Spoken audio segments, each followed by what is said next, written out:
So I can say definitely that um, all the creeks are very important to us, tribally and ancestral, because all the creeks connect and flow through the same waterways, and that's where we would get most of our food.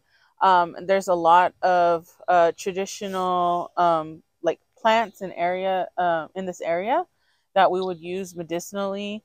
We do have a lot of different places around Richmond in general that where a lot of our sacred sites are, where our burial sites were, where our village sites were, and they were typically next to creek sites.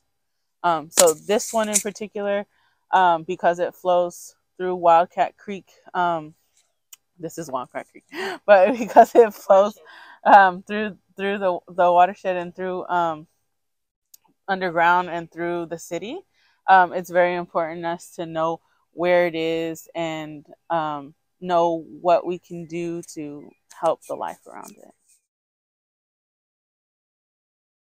Dogbane is definitely one of our native plants that we like to use that are typically found in creek areas.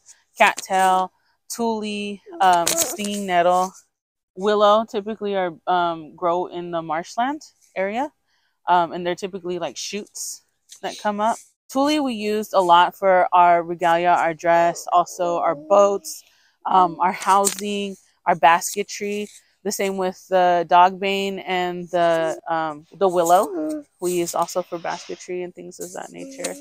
The stinging nettle was used for a lot of medicinal purposes, like internally, and then also topically. So it could help with like ointments and arthritis and things like that. There's the fish that we would have in the creeks. I think a lot of people nowadays, because everything is in urban areas, everything has cement surrounding it, and different things where there's trash, and like was mentioned earlier, people don't realize that creeks were once fresh water that we could drink out of, and that's why our village sites were so close to the creeks, because um, not only could we drink the water, but we also got our fish, and things that we ate from the water. There was steelhead and trout and salmon that would come up and through the creek areas during different runs, whether it be like a winter run or a summer run, that we were able to catch the fish, and that was one of our main sources of food. Um, but we don't see that anymore, and I think a lot of people don't understand that fish life in waterways is not only beneficial for people, but just the ecosystem like around the creek areas. And so when we don't see those things, those fish inside of the water anymore, um, it's something that's very sad for us. And then you can tell around the waterways that they're also suffering because of there's no fish in the water. Truly for us, and I think that's why we have a bunch of notes for particular plants, because those were very important to us. Was so like tule is rokosh in Chochenyo, willow is ripin, nettle is tawa, salmon is timli.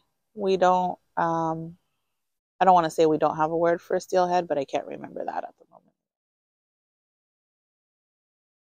Stories that we heard were of our village sites, and the waterway connections. Um, I wouldn't say memories, because there weren't a lot of creeks that were open for us to play in. A lot of the waterlands are privatized areas, so there's no really memories of us playing in creeks or being next to creeks or being able to utilize them, especially with the like we mentioned earlier, there's trash in there, and a lot of them were dried, and a lot of them were culverted and paved over. There's housing and things like that now. So, yeah, sadly, there's not a lot of memories to go with that. You know, like it's hard to imagine that creeks were once so fresh that you could drink out of them. Their creeks were free flowing, um, and you know, there's a reason, or we don't really, I guess, know really the reason other than money why they were culverted over. Our mom had mentioned that they had creeks, or she remembers some creeks when she was younger, but it was and there was water in them, and now there's not water in them. Tending to the creeks is very important. There's a lot of pollution in the creeks. There's a lot of invasive plants that are in the creek areas, trash. So I think those are big parts of why why the creeks aren't flowing, because there's the right plants that are not in there. Say that a problem that we have is not knowing where all the creeks are, because a lot of them were culverted, a lot of them are privatized. So actually opening up this area to the community, because if you're driving here, you would never even know this was here. It's very cut off from the community and from people around it. And I would really love to see it opened up and have the community out here more, and have children play like they used to play back in the day, and be able to come out and explore this side of nature that a lot of kids in the city aren't able to. I think that the connection with water that people once had, like if I'm saying specifically our people, but all people, I think every culture, every people has a waterway, has a watershed of their own. But because people don't have a connection to the land, they also don't have a connection to the water. And so it's hard for people to grasp if their waterways aren't flowing anymore, and they don't have a connection, and don't want to help their waterways, then you know it's hard for people to care. And you know, people still say, you know, water is life, because that's what it is. Our bodies are 80% water, and I feel like bringing these creeks back and these waterways back will also bring people's connections back, which is obviously very important to not just our people, but all people. I want to build off of that a little bit. And the way that you see over generations, a lot of people take water for granted.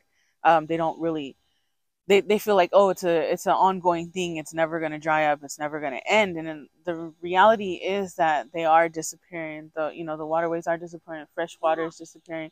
That's why we have all the treatment plants and everything. And it's so easy for people to be like, oh, I can just go to a corner store and go get a soda or a juice or something like that instead of water.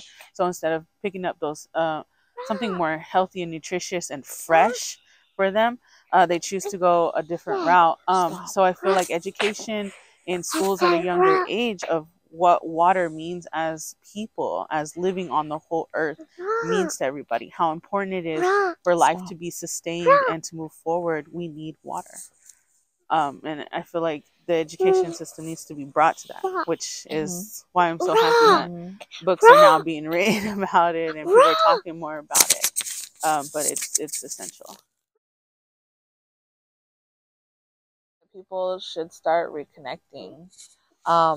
People tend to wait till it's too late, so I think people just need to start reconnecting before there is nothing that we can do. I feel like education is a big key in moving forward with all projects around Richmond and everywhere, because a lot of people do still say now ignorance is bliss. If you don't know the problem, then you're not going to do anything to change it or fix it.